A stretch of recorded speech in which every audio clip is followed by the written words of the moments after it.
Hello, everyone, and welcome to Madison Alley's Fireside Chat today. We're delighted to have Mark Reed here joining us. We see that registered attendees are just now rolling in, so we'll get started in just a moment. In the meantime, I'd like to thank everyone for joining us and hope that everyone's staying safe and well in this time of crisis. And also appreciate everyone registering and providing the interesting questions that we have. In total, we had over 250 people that have registered for this event, and so we're looking to a very interesting audience.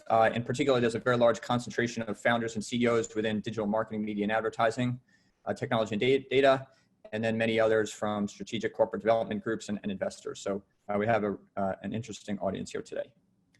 So with that, we'll get started here as we see that the attendees are rolling in. Mark, thank you very much for joining us. We're delighted to have you here for our Fireside Chat today. Thank you. Thanks very much. Thanks, Michael. Delighted to join you. Sure, of course. So we'll begin here with our first slide, and we'll introduce Mark and introduce WPP. So as many of you know, Mark Reed has been the CEO of WPP for approximately the last 2 years, since September of 18, and has been at WPP for nearly 25 years now. It's close to 24, let's say. WPP is a creative transformation company, and in particular offers integrated communications, experience, commerce, and technology. Most of you know its leading brands, including Ogilvy, Wunderman Thompson, AKQA, VML, Y&R, Gray, and the large media buying group, Group M, which is perhaps the largest in the world. WPP employs over 100,000 professionals in over 100 countries. As most of you know, it's publicly traded on the London Stock Exchange and the New York Stock Exchange, and its market cap is close to 8 billion pounds. Last year, WPP's billings were north of 50 billion British pounds. And its revenue, excluding the pass-through costs, what we characterize as net revenue, was close to $11 billion, 11 billion pounds, I should say. So with that, we'll get into more, and we'll have Mark describe WPP in greater detail. We'll now turn to the next slide and just do a brief overview of us. As many of you know, Madison Alley is a strategic M&A and capital advisory group. We've been delighted to be hosting these fireside chats with distinguished CEOs such as Mark Reed and many others, and we'll continue to do so throughout this season. We're wholly focused on digital marketing, media, and advertising, technology, data, and services, based in New York, with also significant presence in the Valley and also San Diego. We are a world-class team of former CEOs and corporate development executives, and our transaction size ranges from $10 to $150 million of raising capital to M&A transactions from $25 to $250 million. If anyone would like to talk to us about any strategic opportunities, or we're very welcome to provide our insight during these times especially, and any other opportunities, please feel free to reach out to us. With that, we'll now begin with our session today. So we will be we have an hour here set aside from 12 to 1 o'clock Eastern. And the main topics that will feature are: one, I'll let Mark communicate and share with us his overview of WPP in his own words, which will be very helpful for many of us. Also hear his outlook for this year and the pandemic crisis, effective leadership in a crisis, talk about the impact on clients and how to manage and retain clients during this interesting time, the global competitive landscape and the strategic position of WPP, and finally, M&A opportunities and how Mark sees the M&A environment in particular for WPP. And then finally, we'll have some Q&A, and again, we appreciate the questions that have been provided to us in advance. So with that, let's get started. Let's talk about the overview of, let's talk about WPP. So Mark, WPP describes itself as a creative transformation company.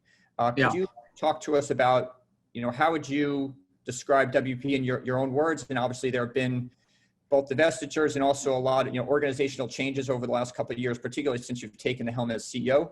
So it'd be very helpful for you to give us an update on how you would describe WPP today.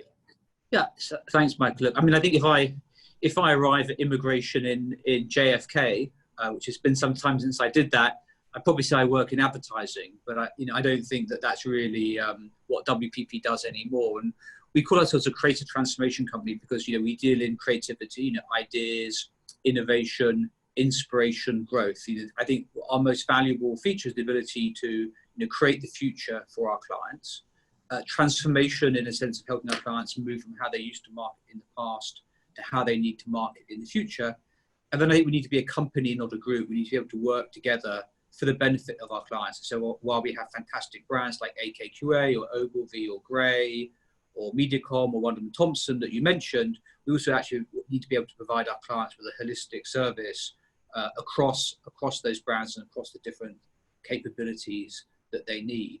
Over the last 2 years, but actually going back much further, we've broadened our offer away from sort of classic communications into creating experiences for clients, from the Delta Airlines app that AKQA built to the Verizon app that actually they also built, into e-commerce. So we build enterprise level e-commerce platforms from Sainsbury's.co.uk to re-platforming all of Net-a-Porter, and then really embedding technology inside marketing, because marketing is today, I'd say, as much a technology problem as it is a creative problem. And we are, depending on the year, the largest or second largest partner to Adobe, Salesforce, and the other large technology companies that provide marketing solutions. So we have really, I'd say, an offer built for what a modern client would need to interact with their consumers. Our largest client remains the Ford Motor Company. Our second largest client is Google. And anywhere in the world you see a Google ad, someone from Essence, one of our companies, would have placed that ad on behalf of Google.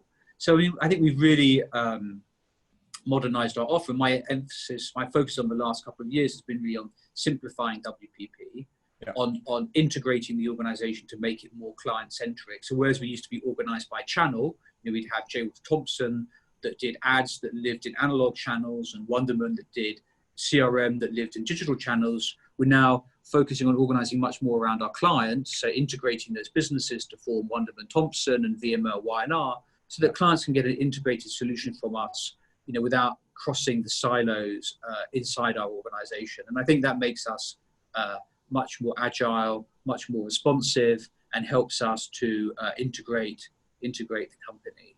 And then, as you say, we've been reshaping the business. We sold Kantar just before the close of last year for around $4 billion in partnership with Bain Capital. We retain a 40% stake in it. And that's really been, again, I think, part of giving us a much stronger balance sheet. Our net debt is the lowest it's been in 12 years.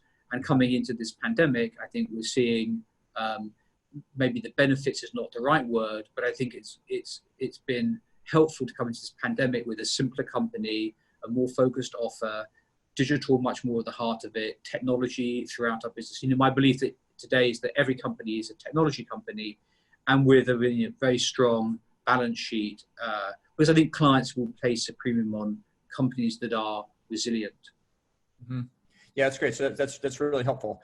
So how receptive have clients been to the new position organization of WPP, as traditionally it had probably seen, or clients have seen in the market has seen them as independent competing entities, in fact, and how receptive and how effective has it been? Yeah, so, look, I think there's no doubt that it's been an eventful few years. About 6 months before I took over, Ford, which is our largest client, put our business up for review. And actually we got the RFP the week our previous CEO resigned. And we were successful in retaining much of the business, but not all of the business. So we have had, a difficult time with clients. I'd say we came into this year with very little client business under review, with a really strong new business pipeline. We're leading all the new business tables year to date. And our client satisfaction scores, as I look at them, have actually increased during COVID, which I think is interesting. And I think one of the frustrations of the situation, notwithstanding the human and economic cost, is actually I'd say our transformation was going pretty well. And actually our business in the US had picked up. We had the strongest quarter, or the strongest first 2 months of the year pre-COVID that we've had in the last 3 years. And so I think we were starting to see the results of the decisions that we've made and the impact on our client business. So, that's frustrating, but, in life you deal with what it throws at you, right? Yeah. Like everybody. And no business is immune from the pandemic, and nor is WPP. Yeah. Okay. So great. So that's a great segue to talk about your outlook for 2020, and in particular, the crisis and pandemic. So, in your view, in general, how do you see this playing out, the pace and the kind of distribution of recovery, and then probably in particular, what facets of your business do you see recovering and being more impacted by it over time? Yes, I think, look, if you start at the highest level, I was looking at JP Morgan's forecasting for the global economy, down just a shade over 4% this year, up just a shade over 5% next year. So next year, we get back to where we were in 2019. I'd say clearly advertising spend is going to be more impacted. So Group M's estimates go from plus 6.9% last year to minus 11.9% this year. And then plus 8.2 next year. So we don't quite get back to 2021 levels in advertising spend. We don't get back to 19 levels in 2021 in advertising spend. I would say, though, that interestingly, compared to the financial recession, where global GDP was only down 1% and ad spend was down 11%, ad spend does appear relatively a little bit more resilient this time than the previous time. It may be because more of it's in direct-to-consumer channels. We expect television to be down 17%, but digital advertising only be down between 2 and 3%. And we do forecast that global search spend will decline for the first time in a number of years. So I think there's something in what we call advertising spend today that's a little bit different from what it was in the previous recession. Now, if you think about that let's say by timing, it's pretty clear, I think, in most people's minds that second quarter will be the worst impacted. And we've seen markets like the UK, TV has been down 40 to 50%, markets like India, 80 to 90% down. Our business is not as impacted as that. We're no longer tied to commissions in the way we were historically. And so our business is mitigated. And I think actually, if you look at our client base, roughly half our client base is in consumer packaged goods, technology, and healthcare, which are three parts of the economy, again, that are relatively less impacted. So, clearly, it's going to have a significant impact on WPP's revenues in the second quarter and for the rest of the year. And we need to see, how that plays out in the rest of the year. I'm sort of firmly, I'd say, in the Nike swoosh category of economic improvement. I think that, consumer sentiment takes time to improve. I sort of believe in what John Maynard Keynes called animal spirits, that we need to get consumer confidence back. I am concerned about consumer confidence. We see it in China. We see it in our own people. We did a survey of our people in London and New York. Only 15% of people in London are ready to come back to the office, and only 10% of people in New York are ready to come back to the office. So I think consumers lack confidence, and I think that will build and reinforce itself in time. Now you're seeing other segments of the economy.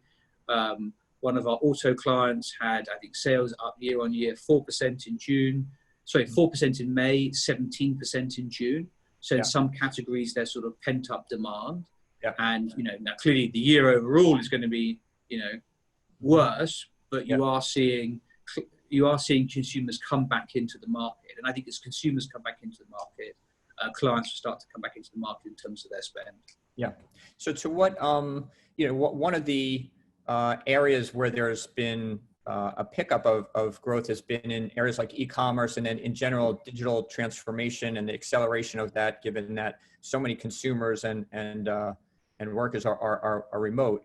So to what extent, how well do you think WPP is, to what extent are you seeing that acceleration of digital development and transformation, and how well do you think WPP is? Yeah, absolutely. I mean, we're seeing it everywhere. I mean, every conversation I have with clients is focused on how they can transform their business more quickly and how we can help them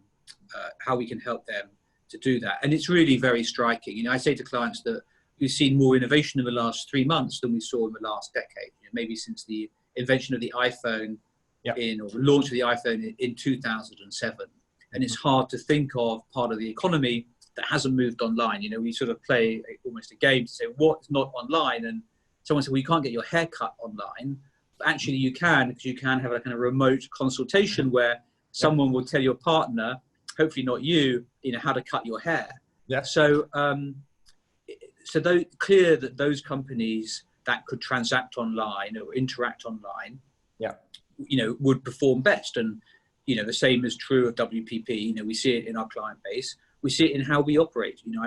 I don't think some people trivialize this. I don't think we could have imagined that we could run a company with 107,000 people, all of them working from home over the weekend. But it turns out, that you can, right? And I think that's quite surprising. Now, it's much harder to get those 107,000 people back into the office for all sorts of reasons, not least the precautions we need to take and the abundance of caution that naturally we have. But, I think that clients are, if anything, increasing their investment in digital transformation, despite what's going on. I don't know if you saw the announcement from Walgreens Boots and their partnership with Microsoft. I think it's a good illustration of a company, that is redoubling its efforts to transform its organization and operate in new ways with its customers. And I think it's going to be, if you approach it as an opportunity, it will be an opportunity. If you stick your head in the sand, then it's going to be a problem. And it really does create tremendous opportunity for business. I was looking at, it's not a large segment, but take art auctions. For years, Sotheby's and Christie's have tried to get people to buy online, and hasn't happened. Well, now it's the only way you can buy. Strangely enough, people are doing it, and they are willing to buy, multi-million-dollar pictures without ever having physically seen them, which is really quite incredible. But it also opens up a business opportunity, because if you're transacting online, you can sell art for £10,000 to £100,000 quite profitably, which perhaps you couldn't have done in the old model. And so galleries, galleries that used to sell them through physical premises, are now disadvantaged. If you look at property surveying, property surveyors in the UK at least had to visit a house to value it. Turns out you can do a valuation which is 95% as good, with Google Maps and the floor plan and a bit of local knowledge. And actually the advantage of that is the bank gets the answer, within 24 hours, not within a week. And those banks that move faster get a higher percentage of the mortgage approvals. And I think you could go sequentially through industry after industry and think about ways in which, they will fundamentally change, how they work and how they operate as a result of this. Even within our own business, we used to, you may be surprised to hear this, but we used to struggle to get offices to work together. We used to struggle to get people in New York to offshore work to Argentina. But actually, when you're all on the end of a Zoom phone, whether you're in Argentina or Brooklyn or in the office in New York, no one knows. And so I think that distance is much smaller, and it's odd that while we're all physically separated, actually emotionally we're sort of and by video we're more connected than ever as well. So this is a great segue to talk about our next topic of leadership in a crisis. So as you said, you're managing, over 100,000 people working for WPP globally across many different agencies in over 100 countries. So let's first begin with what's, one of the pressing topics, of course, is diversity and inclusion. So, it's impossible to ignore, nor should it be, the systematic racism and the protests and the unrest. So what is what role can it play in this, both organizationally and then in the broader societal impact? So I think we can play a number of roles. I think the first thing we need to do is, to some extent, is to get our own house in order, right? If I look at our statistics, and we'll be publishing them soon, I think the most depressing thing is we haven't really made much progress over the last 5 years. And despite the fact that I wouldn't say it hasn't been enough of a focus for us. If I had a mea culpa, I'd probably focus more on gender diversity than racial diversity. So clearly we need to make progress not just more quickly than before. We haven't made progress before, so we need to make progress, and that means it needs to have to be a focus. So we have to set ourselves targets. We have to publish data. We need to make it more than an HR initiative. All of the things that you know, I guess you know. I think we made 3 kind of explicit commitments in response. Right. The first was, I don't know if you know, but 600 Black advertising professionals wrote an open letter to the industry with sort of 12 requests or 12 steps that they thought the industry should take. Yeah. And as we looked at them, we thought, well, actually, you know, we should be doing all of these. So we have said, you know, we will commit to taking those 12 steps. Some of them are things that we're already doing. Some of them are things that we should be doing. So we've committed to doing that. So that, I think, is the first thing. Secondly, we committed to use the power of our voice to, you know, fight racism and to promote, you know, a more diverse and inclusive society. And there are many examples of work that we do with our clients to do that. You know, we backed Black creative director Keith Cartwright through Grain, a new agency in LA, and he did a fantastic piece of work for Procter & Gamble called The Choice, which you can find on their homepage, that tackles racism and says to people that, you know, you have a choice about whether to speak up or not to speak up, and that you should take that choice. And I think that there's many things that we can do. You know, as a company, across our businesses, we're responsible for perhaps 1 in 5 or 1 in 6 commercial messages. So we do need to use that to fight racism, and that sometimes gives us complex decisions to make. But I think that that's important. And then thirdly, we felt we needed to put our money where our mouth is, so we committed to spend $10 billion a year over the next 3 years on a combination of internal programs, as well as pro bono work with organizations, as well as other support that would move WPP ahead in this topic. So those are really what we've done. And, you know, since you know, over the last 4 to 5 weeks, I'd say there's been consistent activity within WPP, you know, some public, but much of it work we're doing internally to make progress on that. And I know that I certainly think people in our company are, you know, want us to move even faster.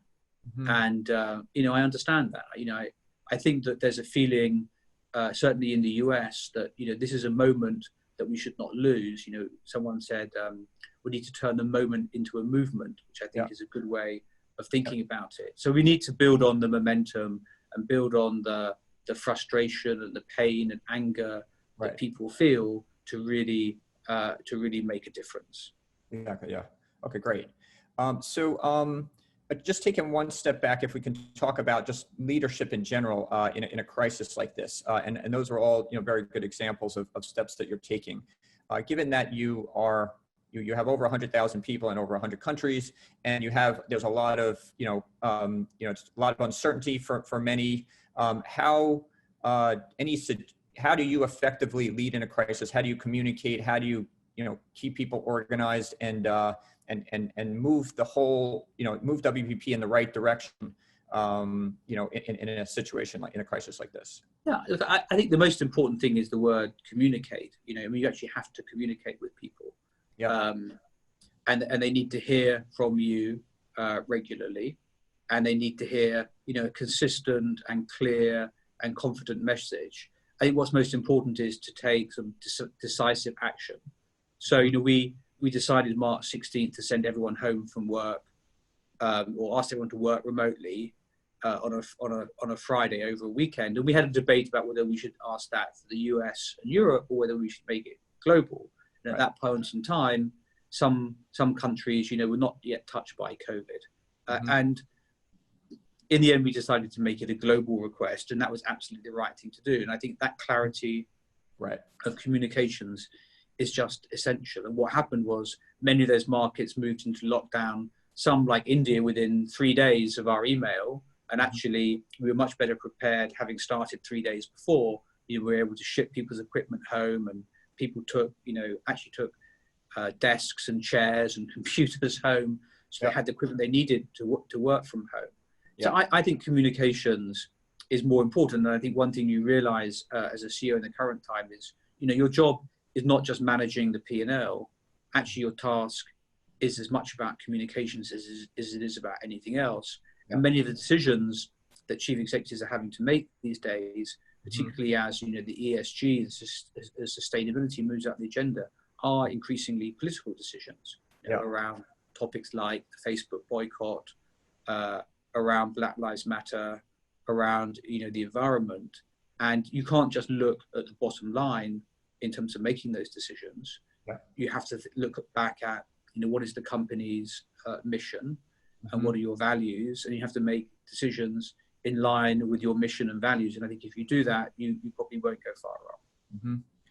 Yeah, that's great. So in terms of the talent and just preserving talent and the culture, given that everyone's working remotely, or the vast majority of people are working remotely, how do you keep teams engaged in the company, collaborating? How is that even possible? Given the environment? And yeah, look, I think if anything, actually, the pandemic has brought people closer together. Certainly brought WPP closer together as a leadership team, as an executive team. I mean, we used to meet, 4 times a year for 2 days. We now meet, the leaders of our key businesses and our executive committee, once a month or more for 3 or 4 hours. They obviously each meet their executive teams much more regularly than that. So I think one thing is it's brought us much closer together as an organization. I think it's taught all of us that actually, empathy and concern for people is really important. Yeah. And, we say to people like small gestures mean a lot. Reach out to the people that sit around you in the office. Do think about the people that work close to you. And, it's not easy for anyone working from home. And I think senior people that tend to live in, bigger houses and often with outside space and gardens have definitely had it easier than our more junior people. And as you can see, I'm actually back in the office now. I've been in a couple of days this week, and this is the first office we've opened in London, and there are 10 of us out of 2,500 in here today. But we are starting to think about how very gradually we can start to have some people work back in the office, because I think it's important actually to people's mental well-being to start to see that there is going to be some sort of return to normalcy at some point soon. And it is not normal, to work from your bedroom. So Alan Jobe, the Unilever CEO, has this great expression. He said, "I'm not sure whether I'm working from home or sleeping in the office." And, there may be sort of workaholics among us who think this is the most fantastic experience ever. But for most people, actually, having some separation between their business life and their personal life is actually quite healthy. And sparing their family from all of the trials and tribulations of what goes on in our work. And it's been pretty relentless. I'd also say it's much easier to manage in a crisis like this. When you have a single-minded focus dealing with COVID, you can sit in a room and deal with everyone by video. If you're trying to innovate or create or change or transform, it's much harder to do any of those things sitting alone by video in reality. So you get focused on the urgent, right? Another email come in. Yeah. Do you find that it's more important now that that people and that your organization teams have that there's more social impact, that social impact is more important now than ever, given that we're not physically connected as we were before, and that there needs to be more meaning to to our work as into our lives? I don't know that that's more important. Look, I think that's become much more important. And going back to our mission, that was on your chart, to use the power of creativity to build a better future for our people, our clients, and our communities. We really have focused on our communities, and teams of people from WPP have done a lot of work helping the World Health Organization. We produced a fantastic film from Gray in New York. We've been helping them through one of our companies in Kenya, in sub-Saharan Africa, talking to people about the sort of 5 safe acts in terms of personal hygiene to protect them from COVID. And we've really been helping out that organization communicate. And I'm very proud of the work that we have done helping them. But on top of that, I'd say in every market, in India, we created a whole mask force campaign with the government. And I could go country by country, work that we've done in the US with the Surgeon General, helping communicate. You know, one of the best pieces of work I think we did was with Procter and Gamble, and the governor of Ohio called David Taylor, the CEO of P&G, to say, we really need help communicating to young people the importance of social distancing, but how do we communicate that to them in a way that they would understand? And so Mark Pritchard, the CMO, approached Gray, who came back with this TikTok campaign with Charlie D'Amelio. I don't know if are you a big Charlie D'Amelio fan, Michael? I'm familiar, but yeah, I'm not. I don't follow. You will be soon. Anyway, we created a film, a dance with her. At the last time I spoke to Mark, it had 15.8 billion views. Now, I'm assuming that's not 8 billion people in the world looking at it twice each. It's some people looking at it quite complicated more than once. But I think it's a good example of how the world is changing now. It had very little paid media behind it. You talk to people using people that they listen to in the right way. And I think it's a great sort of example of how we need to think about communications and healthcare communications. And look, and WPP and our industry, more broadly, we're not on the front line. I'm not trying to make claims like that, but I think that communications is really important in a crisis, and it's important for governments to tell people what to do. It's important, for companies to talk to their consumers and their people. And it's even more important in this age of ESG and heightened scrutiny. And I think that actually those countries that have done, let's face it, a better job of managing the pandemic have had greater clarity in their communications. Mixed messages are not good, right? Do I wear a mask? Do I not wear a mask? Okay, difficult, right? Yeah, exactly. Yeah. What have there been to enable global workforce as you're managing? Are certain technologies, or is there kind of a systematic plan that's been put in place, to enable people to such a large organization to be remotely working? I mean, there's no way we could have done this 2 or 3 years ago. I mean, the technology would not have supported it. Just the way we were all connected to the network, we'd have had to put sort of network connections to everyone's house. We've used Microsoft Teams very extensively. We tried to get it adopted for 5 years without any success. We saw a 60x increase in usage over the first 2 weeks of the crisis. So clearly there's a lot of uptake. I have, I think, currently 9 different video apps on my phones.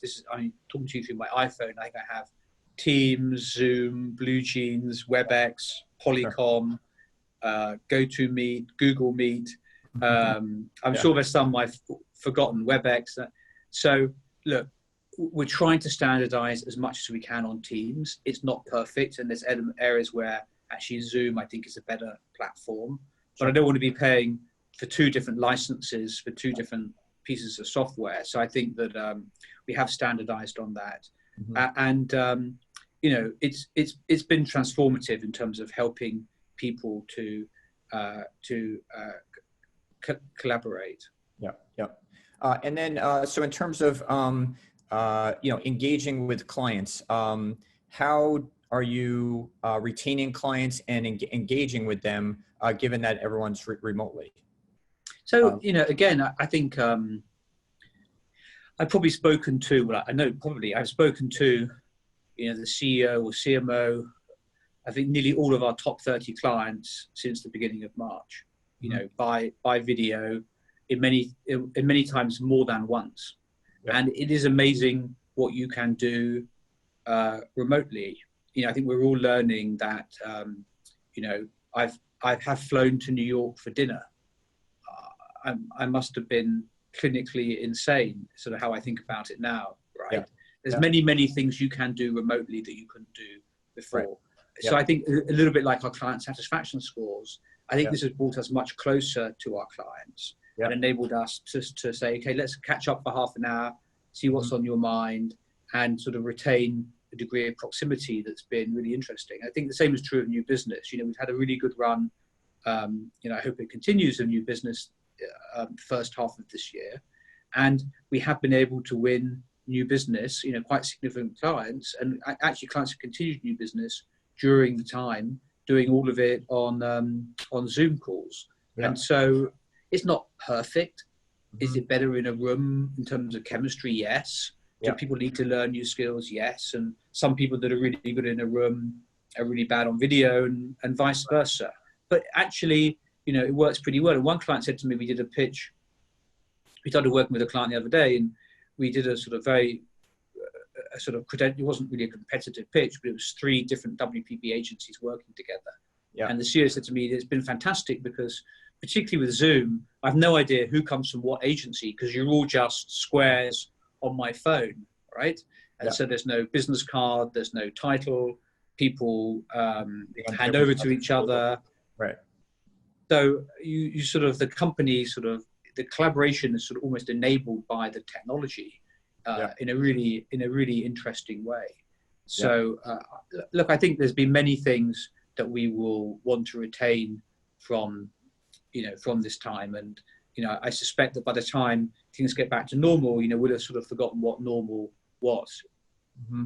Yeah, I mean, for a creative organization like WPP, it's interesting the impact of remote collaboration has on the creative process, and so I'd be curious to know whether how that's impacted it in different ways. Yeah, I think that when I talk to our creative directors, there's a mix of views. I think that we have done some great work. We did a fantastic piece of work for Unilever, for Dove, celebrating frontline health workers. If you saw it, but a film and some digital work. So you can do great work. I think, if we're honest, it's harder. Yeah. But you can review work.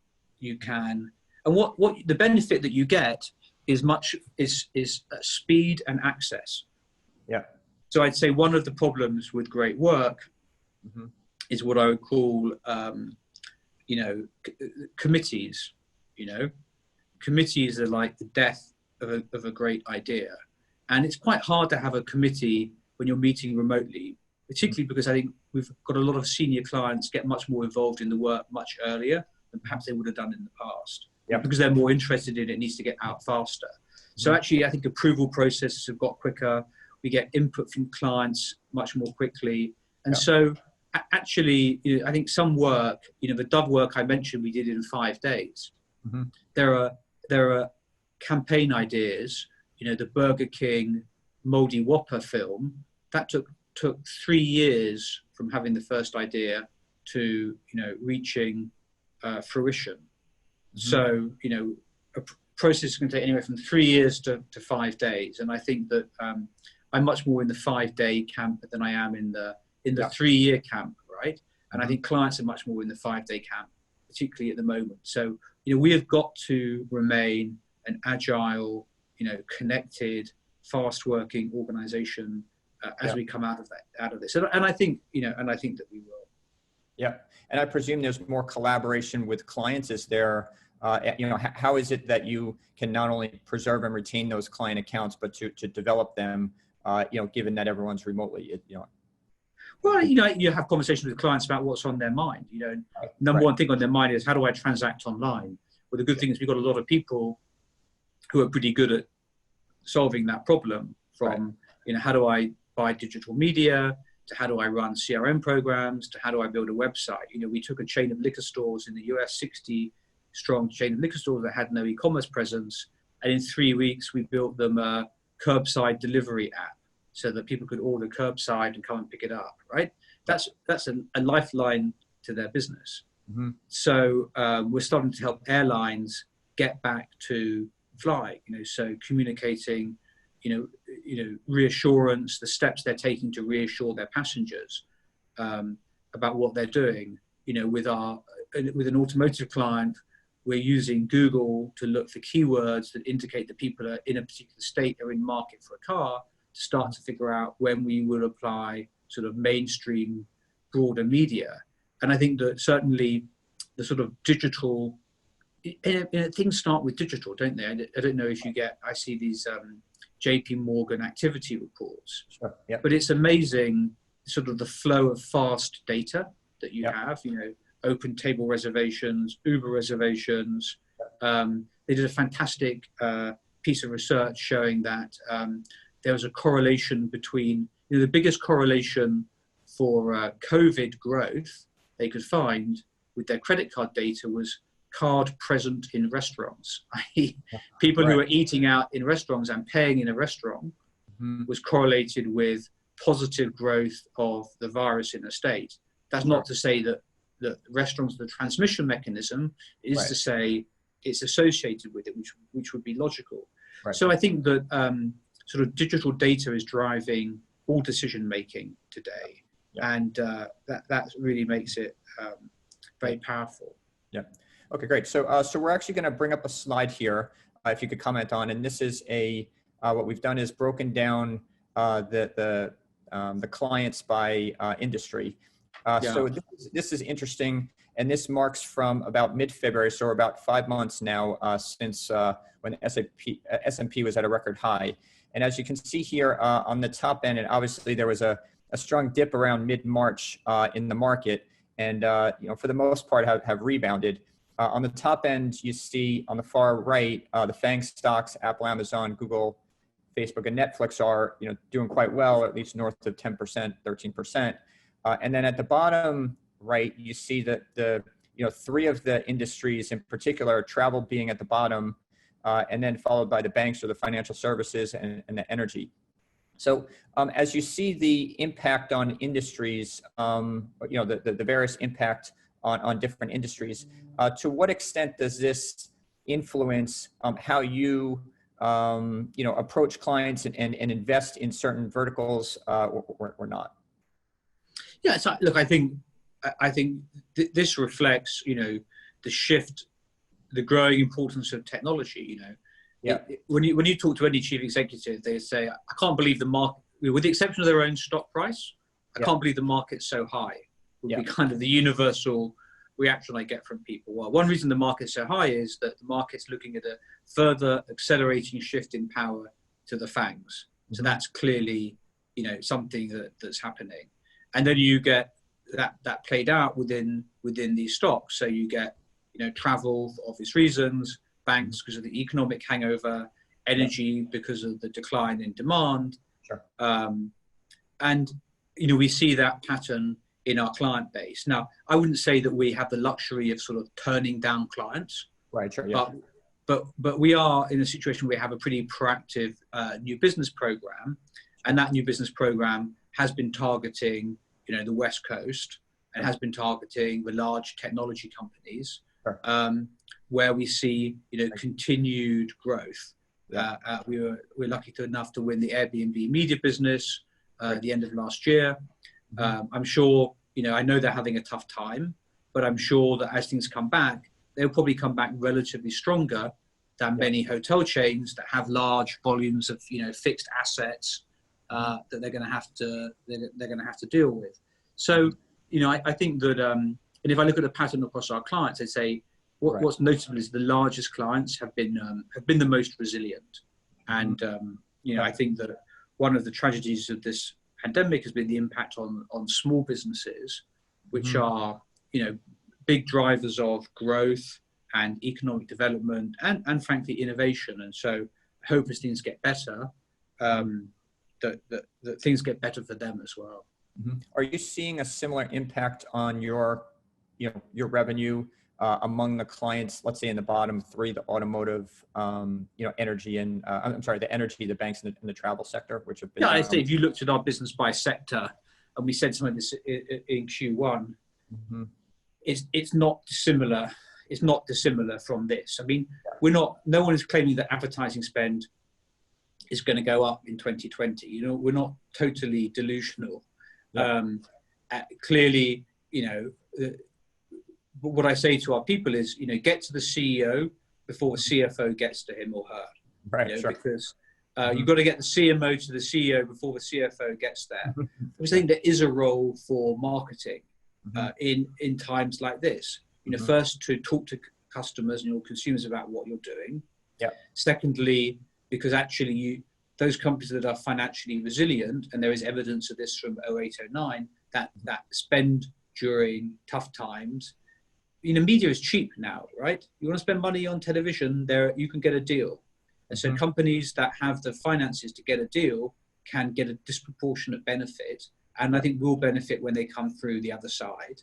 I think the third reason is that we are living through this period of immense change. So being in the market, understanding what's working and figuring out how to drive sales in today's environment, I think is really important. And I think that's certainly true, of companies that have any kind of online fulfillment center. And we're seeing, retailers. We just saw a retailer, TM Lewin, totally announced they're going to shut all their retail shops, just move online. I think you've seen some retailers do, 30, 40, 50% of the business with no stores. Now, they are not going to open all of those stores when this is over, sadly. Right. Yeah. And there's going to be tremendous disruption on the high street, in retail.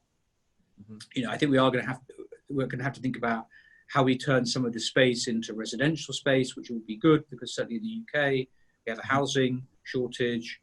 So there's going to be many things that we're going to have to do. And I think governments are going to have to be much more flexible in how they regulate things to allow change to happen more quickly and in less disruptive ways. Yeah, for sure. So we're going to shift now to the global competitive landscape. And we're going to bring up a slide here. And there's a couple of things here to note. So what we've done is we've mapped out the marketing and technology service landscape, whereas the left side represents the more traditional marketing media services. The right side is the heavier weight on the technology and data services, and the top end is the scale. And this is all by market value. There's two things particular to note. If you look in the bottom left corner, this is the marketing service organizations or the holding companies. And these 7 or so, you could argue are of relatively comparable size. Obviously, you're at the higher end of that. But in total, the market cap of these is approximately $50 billion or so for the top 7 of them or so. If you compare this to Accenture, just being one, and obviously there's other marketing, other technology service groups, Accenture alone is nearly 3 times the market value and scale of all 7 of them combined. Now, at the same time, if you combine the whole market and just add technology services simply to the marketing services, you can also argue that there's a vast new addressable market of at least $500 billion of market value, if not much more. So at the same time, you can also have the perspective that what was a $50 billion or so marketing service market is now potentially a $500 billion plus marketing and technology service market for WPP. What is your view on this, or what's your perspective on this, if at all? Yeah, well, look, my view is that the mistake the holding companies made was not to diversify their business quickly enough into the faster growing areas of the market, and not to transition fast enough. Now, if we had brands, J. Walter Thompson had not grown for 6 years. I don't know how you run a company that hasn't grown for 6 years. You can't do it, right? And, we just didn't take any action about it. So I think that what the holding companies need to do is redefine their market, as you say, into a market that's growing. Now, I don't believe that, the marketing services industry is a brilliant industry when Accenture does it and a terrible industry when WPP does it. I just don't buy that hypothesis, right? I think we need to learn more technology skills, but quite frankly, they need to learn more creativity skills. And I think marketing is a blend of creativity and technology. It's not going to just be replaced by, ones and zeros. So, clearly we have to transform our business more rapidly. And, we do have a legacy. It's not necessarily my legacy, but we do have parts of our business that are focused on traditional areas of the business that are declining, and parts that are focused on the growing parts of the business. And you don't have, the luxury to just sort of throw away the bits that are declining and focus on the bits that are starting. So now, having said that, we have fantastic client relationships. We have global reach. We have very strong brands and very strong people, both strategically and creatively and technologically. And I think that we can build a successful market. Our mission if you were to ask our mission statement, it would be creativity powered by technology.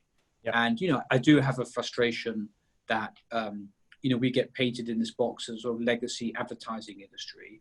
It's very far from what we do and what we do with our clients. Yep. But I also recognize until we get the top line growing, to some extent, that's how we're going to be perceived. And so everyone's very focused on what we do and getting the business growing. But, I do think that when you talk to clients, particularly CEOs, they don't think that consulting firms can do everything that they need. And I think they do believe that agency groups that can create, a brand like Dove, or help them create a brand like Dove and the value that's in it, have a role to play. And I think that, what we do, we argue from the basis of experience. The best example I can come to why I think our industry will succeed is, take the High Line in Manhattan, right? And if you went to a management consulting firm and you said, look, we need to revitalize, lower Manhattan, it needs regeneration, they come back to you with a 5-year plan involving tax breaks and subsidies and transport links and all this stuff. And actually some people said, you know what, there's this disused railway line, why don't we turn that into a garden in the sky? Sure. Why don't we raise the money and turn that into a garden, and you have the High Line. And I would argue that the High Line has created billions and billions of dollars of economic value by attracting people there through an idea and imagination. I don't believe a consulting firm would come up with that idea. I do believe there are many people that work at WPP and work at companies like WPP that do possess the ability to take that leap of imagination and create the future. And I do think that that's what clients need. And I think many, if not all of our clients, recognize the benefit of that. Yeah, very interesting, very interesting. We're going to bring up one last slide here, if you could comment as well. And so what this slide is, what we have modeled as the marketing and technology service stack. And so the traditional or more traditional aspects of the creative, and as WPP, as you described, offers communications, experience, commerce, and technology. And on the data analytics side, as we know, you sold 60% of Kantar. So I'd be interested to hear your thoughts on to what extent is WPP centered on any of these capabilities? And in particular, I think that the obvious ones are creative and media buying, content and event production, customer experience design in the center, and also data analytics insights. To what extent do you see WPP is now or extending into strategy on the top, or the likes of McKinsey, Bain, BCG in that area? And on the bottom, building content platforms, commerce platforms, and perhaps even on the farther end, our ERP, where a lot of the technology services revenue is coming from. So look, we are not in the ERP business, so I can be pretty clear about that. Yep. And nor are we in the market research business. But the market research business was not really a data business in that sense. To my mind, data and technology underpin all of these what I call them, lozenges. And I would say WPP is present to one degree or another in all of them. We need to have strategy and consulting experience to advise our clients. Pretty much what we do is in creative and media buying, but we have a big business in content platforms and commerce platforms. We here in the UK where I am, we built Sainsbury's.co.uk, an enterprise level grocery platform on WebSphere Commerce. We're engaged in e-commerce efforts, I'd say, for certainly 3 of our top 5 clients on a global basis, working, with them on, Magento, which is now, as you know, owned by Adobe, and others. So we are very much a partner to our clients in those areas, and we compete head to head with Accenture and Deloitte Digital, and win, not as much as I would like, but they probably don't win as much as they would like either. And I think we have pushed hard to diversify the company. Now, I do think we have a communications challenge in terms of getting the message across to our clients that's what we can do, and hopefully the 250 people on this call will have got it if they're still all with us. But we have to diversify our services. If we as WPP are stuck in the box called communications, we will not prosper. We have to be in an addressable market that is growing. To my mind, that addressable market is communications, experience, commerce, and technology. And that's very much where we want to invest and where we want to grow. Yeah, it's great. That's very helpful. So that concludes, at least our questions. We have a few minutes left here, and there's some Q&A. So we'll throw some at you here, just a couple here. So the first one is from George Galate, who you may in fact know. So he runs a group now, marketing2.u.